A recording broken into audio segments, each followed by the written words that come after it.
Is this Mary Magdalene seated at Jesus' right-hand side in Da Vinci's famous painting of the Last Supper? Was Mary Jesus' wife and the mother of his child?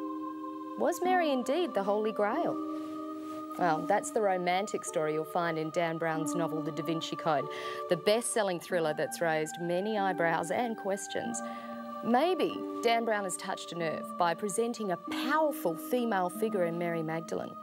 The novel is a great catalyst for discussion about Mary, Jesus, and women in the church. The whole notion of the sacred feminine raises questions about how the church has treated women throughout history.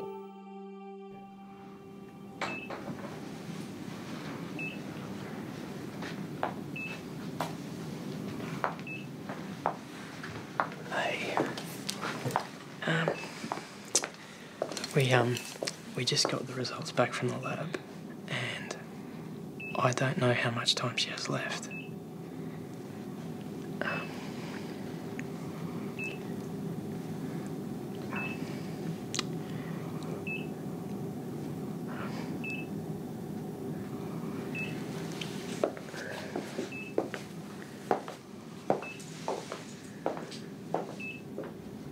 I wish to confess.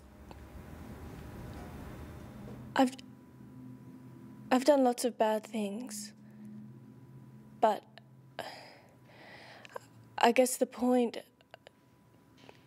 today, I don't really have anything to confess. I mean, maybe some other day, but what I want to confess today is that I think that you're my father. Yes, I'm Father David. No,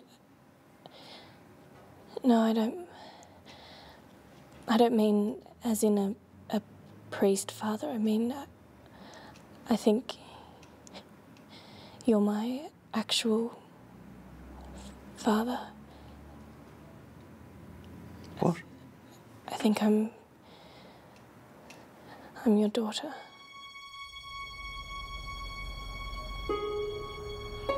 Behind me here is the Church of Mary Magdalene, built on the slopes of the Mount of Olives. It was actually built by Alexander III and dedicated to the memory of his mother, Maria. It's probably one of Jerusalem's most distinctive pieces of architecture, and perhaps the most conspicuous house of worship in the whole of Jerusalem. And it shows how revered Mary Magdalene was held in the early Christian church. But before we talk about Mary Magdalene, let's talk about what life was like for women in the first century at the time of Jesus. Women in first century Judaism had substantial leadership roles in the synagogue. They had substantial roles in the temple in Jerusalem.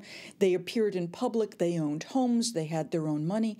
So women joined the Jesus movement and followed Jesus, not because they were women and they were oppressed because they were women. They joined the movement for the same reason that their fathers and their sons and their brothers and their husbands did. It was because Jesus' message was sufficiently compelling that they were willing to give up what they had and follow him.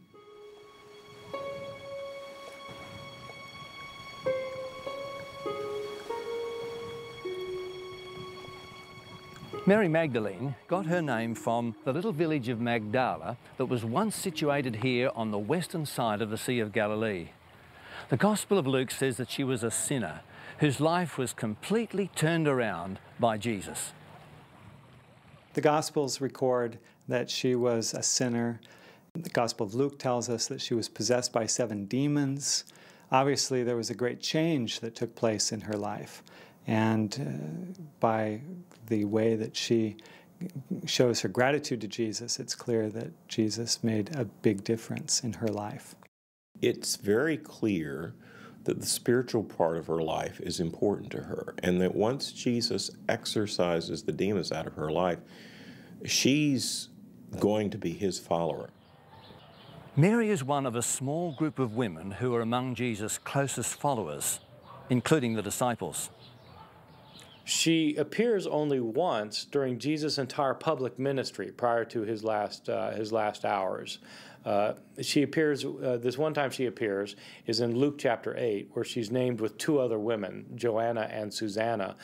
These three women accompany Jesus and his disciples on some of their travels and provide them with the financial means that they need to survive. And so she's not isolated off as somebody particularly special to Jesus. She just happens to be one of the women accompanying Jesus and his followers. We find women who are patronesses of Jesus, who are disciples of Jesus, who travel together with the apostles, and are consistent witnesses of the most important aspects of his ministry, his passion, death, and resurrection. Women form part of the key community in Jerusalem after the Ascension, throughout Pentecost, and continue to play important roles because they're arrested in Acts chapter 8 as part of the leadership of the church. In the first century, for someone to be fraternizing with women, like Jesus is said to have done, to be sitting alone with women whom he didn't know, is extraordinary. And it shows that his approach to women, his judgment of women and men, was in that respect not differentiated at all. The strongest evidence of Mary's close relationship with Jesus is the fact that all the texts picture Mary as being the first witness to the resurrection. I'm here at the Church of the Holy Sepulchre, where many believe that Jesus was crucified. Not only was Mary the first witness to the resurrection, but she stayed there the longest of all the disciples.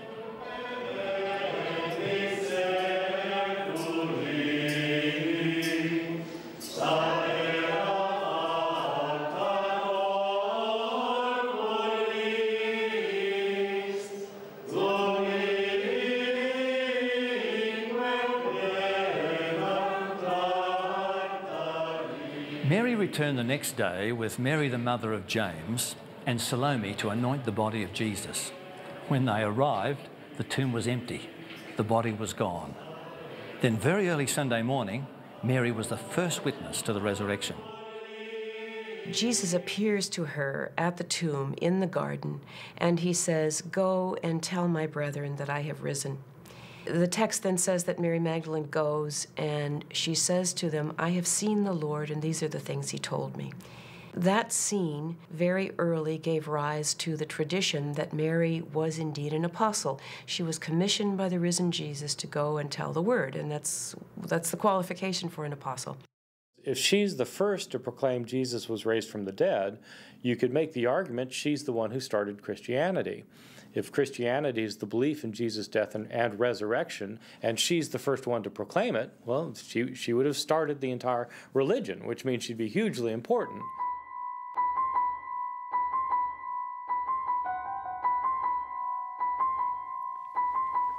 There are only a dozen or so references to Mary in the Bible. Author Dan Brown, in his novel, The Da Vinci Code, has used a great deal of literary license to fill in the gaps about Mary and Jesus' relationship. Let's start with the big one. The central controversy in the Da Vinci Code is that Mary and Jesus were married and had a child whose descendants are still alive today. Now, the main characters unravel the church's conspiracy to cover up that Mary herself was the Holy Grail. Fact or fiction? Let's take a look at the evidence.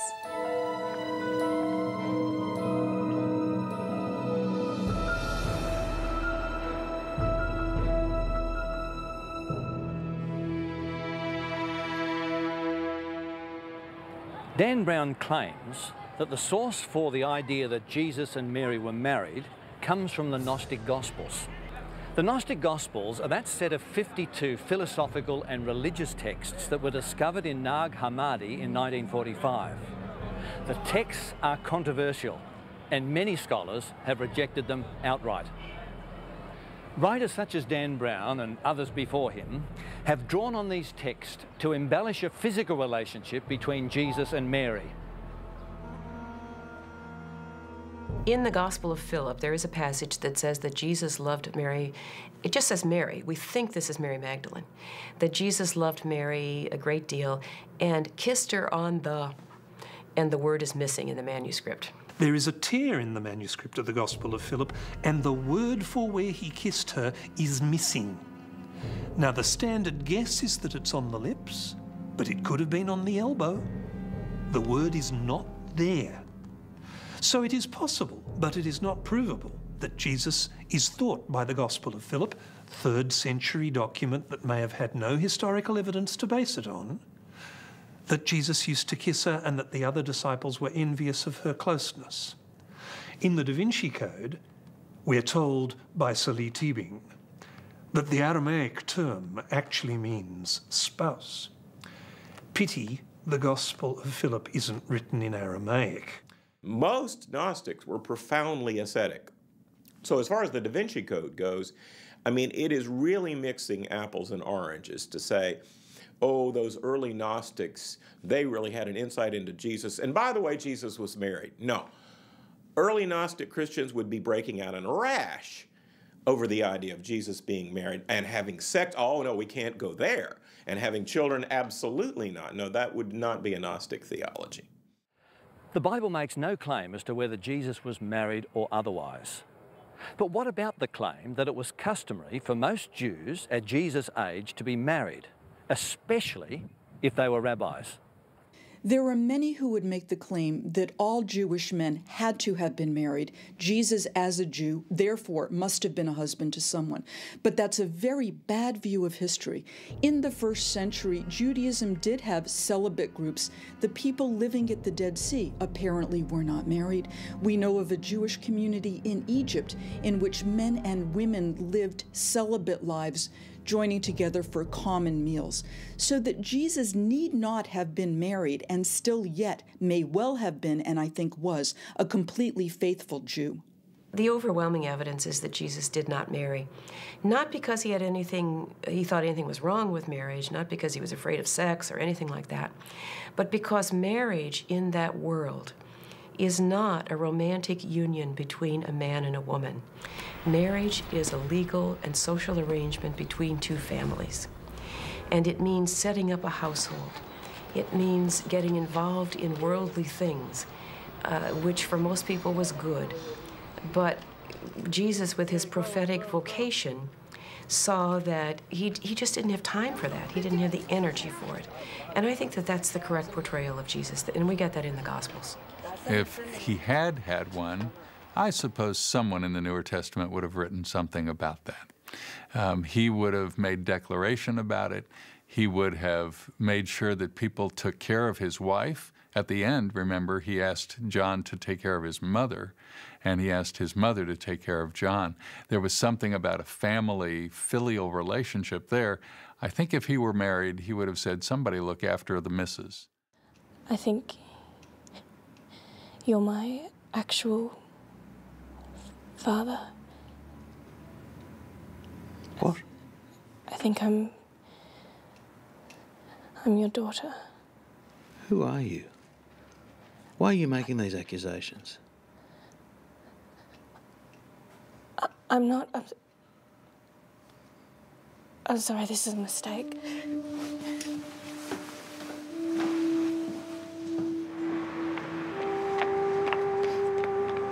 Wait.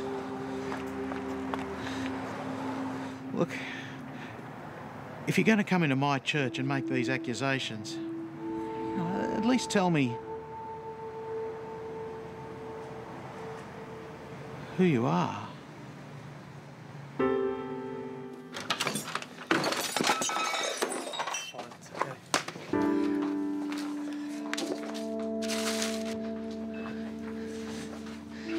You should have told me. I shouldn't have had to ask. Why should I have had to ask?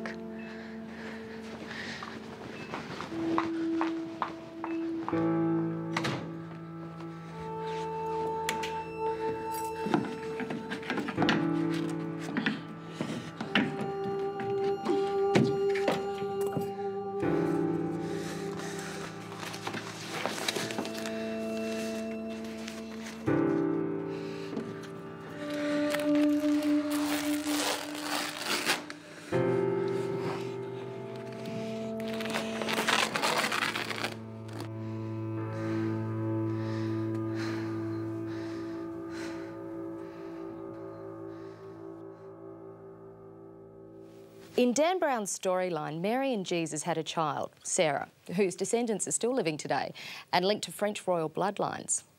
Could there be any truth in this? I see where the legend could have come from, that Jesus married Mary Magdalene and they had a daughter named Sarah. Because there is a legend that Mary Magdalene and Martha and Lazarus got on a boat and sailed to Marseille in France. They had a servant girl named Sarah. And so I can see from that how, with a little imagination, you then come to the idea that Sarah is not a servant, but she's actually Mary Magdalene's daughter. I think it finds its appeal because people like conspiracy stories and they like hidden secrets and royalty, but there is no basis in fact to support the suggestion that they were husband and wife and that Jesus left any descendants. It's theoretically possible that Jesus and Mary were married. Nothing says it wasn't true. On the other hand, absolutely nothing of any historical value says it was true. It is possible that they had children. If so, the bloodline might still exist. But a bloodline that we know about? No. All the evidence that is used to claim that there's a bloodline is based on late legends that have no historical credibility at all. What about the claim that the figure seated here at Jesus' right is actually Mary Magdalene and not John? Now remember, Dan Brown's plot involves codes hidden by Leonardo da Vinci in his artwork that point to Mary being the real Holy Grail. The art gallery gets so many inquiries about this painting, they run guided tours specifically about the Da Vinci Code. Anyone can look up a book of Leonardo's sketches and see the preliminary versions he did of the Last Supper before he did the great masterpiece. And he named the people in his preliminary sketches. Now, the person sitting next to Jesus is not named Mary, it's named John or Andrew, depending on which sketch you check. What I'm told by art historians is that it was very common during the Renaissance to paint young men with feminine features. Traditionally, this has been understood to be the disciple John, the beloved disciple, who allegedly was a young man during Jesus' ministry. And so most art historians think this, in fact, is a portrayal of John. I should point out that if it's not John, then there's a problem. If it's Mary Magdalene, you only have 11 disciples at the Last Supper. Early church history depicts the beloved disciple in the Gospel of John, John himself according to the church, as young, beardless, unmarried. So it would not be surprising that Da Vinci would have depicted John, who rested on Jesus' breast at the Last Supper, as unbearded, perhaps effeminate. It's not just in Da Vinci's painting that we see this. It's also in other ancient comparable paintings of the period. Sometimes this figure is closer to Jesus and leaning and reclining on him. Sometimes it's a little further away, but it's clearly the same figure, the red-headed disciple, not a woman at all. So it's a mystery to me why somebody would single out the Da Vinci painting as in some way radically different from these other portrayals of the beloved disciple in a very similar light, and say, well, in this painting, oh, it must be a woman, but in these, well, not so much.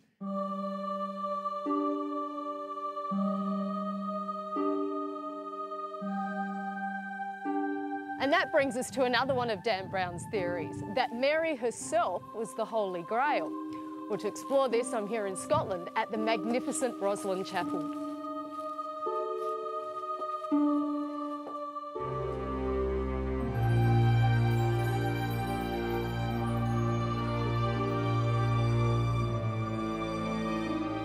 This ornate chapel, steeped in symbolism, has long been the source of legends about the Holy Grail. In Dan Brown's story, secret clues located here in Rosslyn Chapel point to the fact that Mary's remains were once held here, along with her lost Gospels. The idea that Mary Magdalene is the Holy Grail is also without any merit.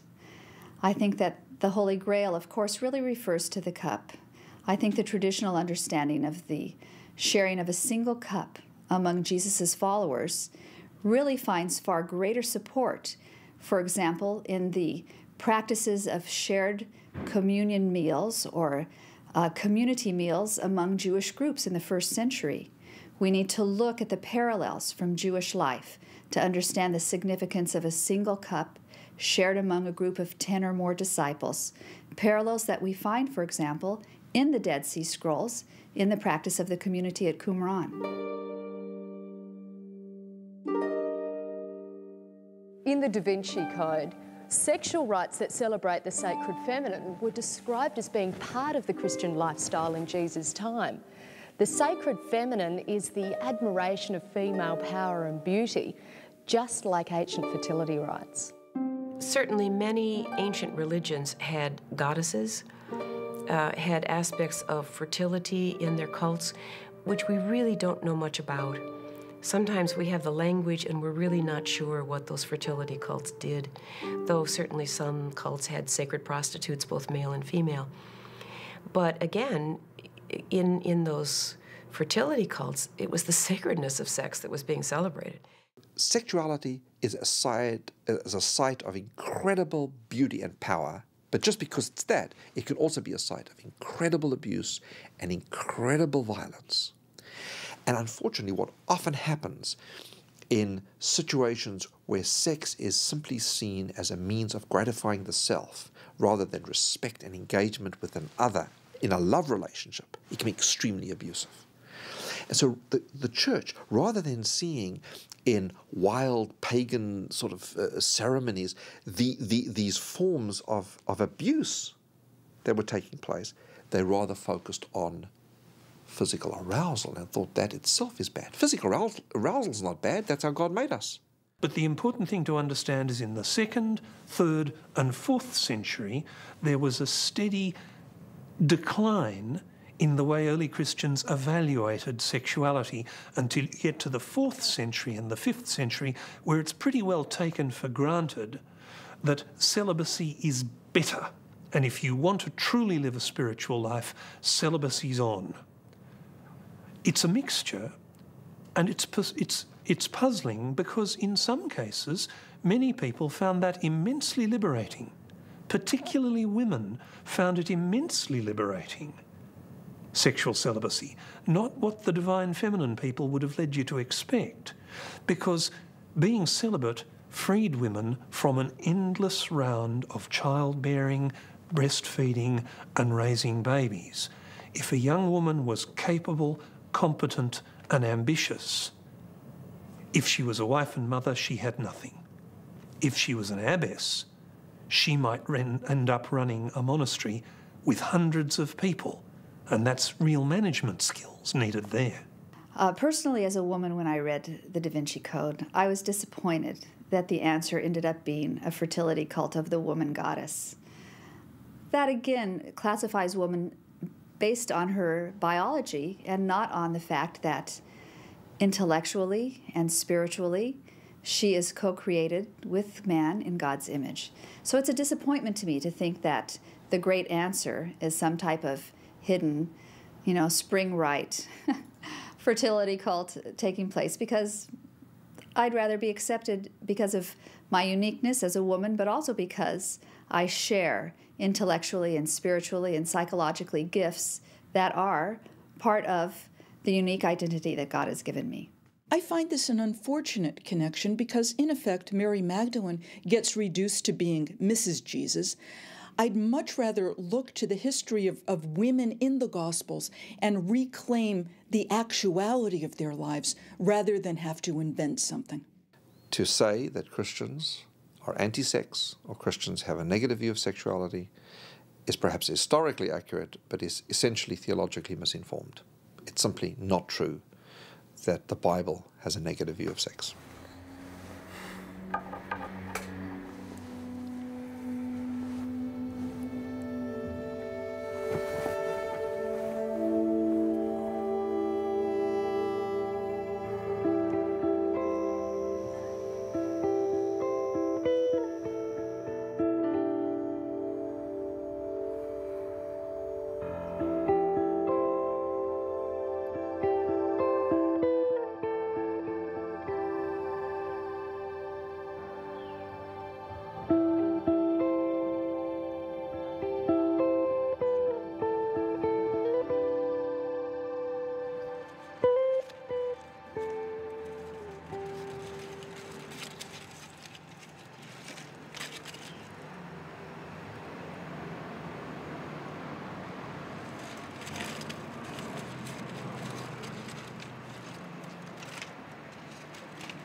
Putting aside the fictional aspects of Dan Brown's novel, has he accidentally hit on women's frustrations at being disempowered by the traditional church? Perhaps the real appeal of the Da Vinci Code for women is that it's challenging the church and its patriarchy. So, does the traditional church have a case to answer about its treatment of women? I think that the Da Vinci Code is a misinterpretation of the significant role that women played in the earliest generations of the church. But I do think that as church history progressed, there was a gradual suppression of women's roles in church as well, and that's one of the reasons that it appeals to people today. I think that there have been some difficult moments in church history in that the wonderful relationship that Jesus had with women and that even Paul had with women gradually was lost over the years. I think that there's an opportunity in our era to welcome once again the contributions of women to ministry, and we see that in ministry we need both male and female because both are created in the image of God to really touch lives, to be able to bring healing and understanding, to teach, to minister. This is something that God has invested in both man and woman. Many men and women today believe that historically women have been given a raw deal by the church.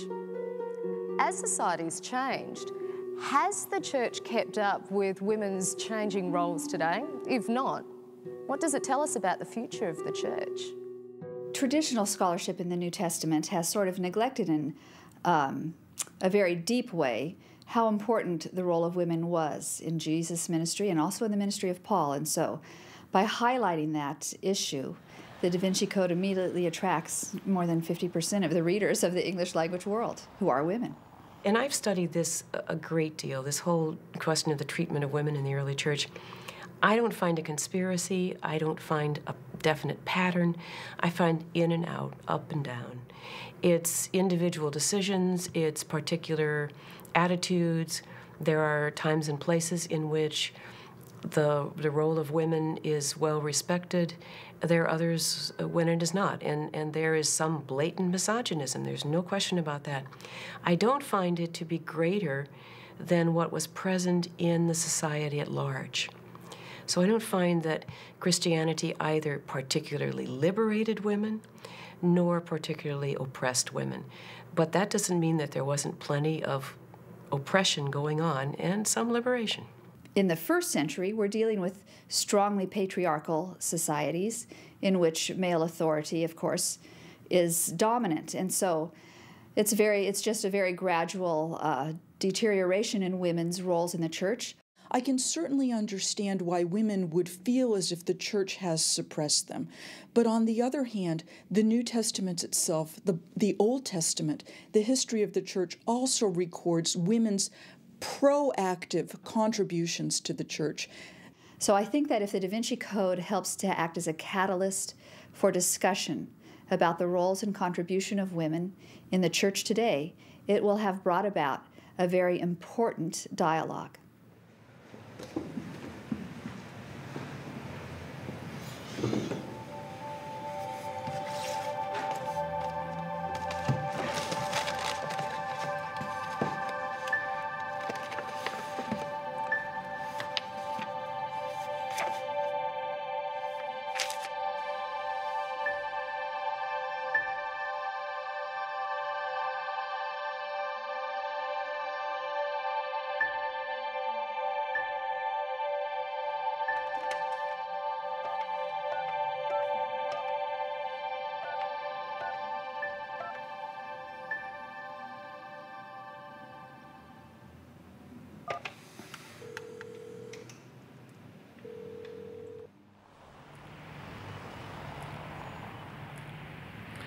Well, we've learnt that Jesus pioneered the role of women.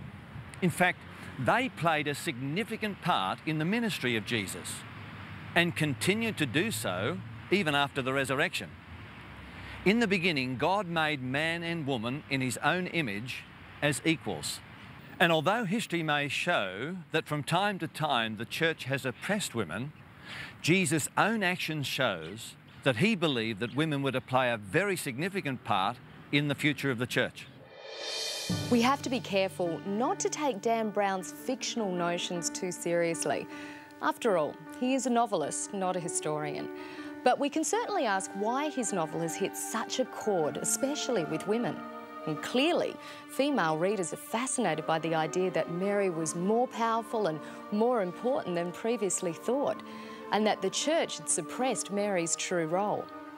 Despite the confusion that may have been caused, the success of the Da Vinci Code presents an exciting opportunity to learn more about both Mary Magdalene and the role of women in the church.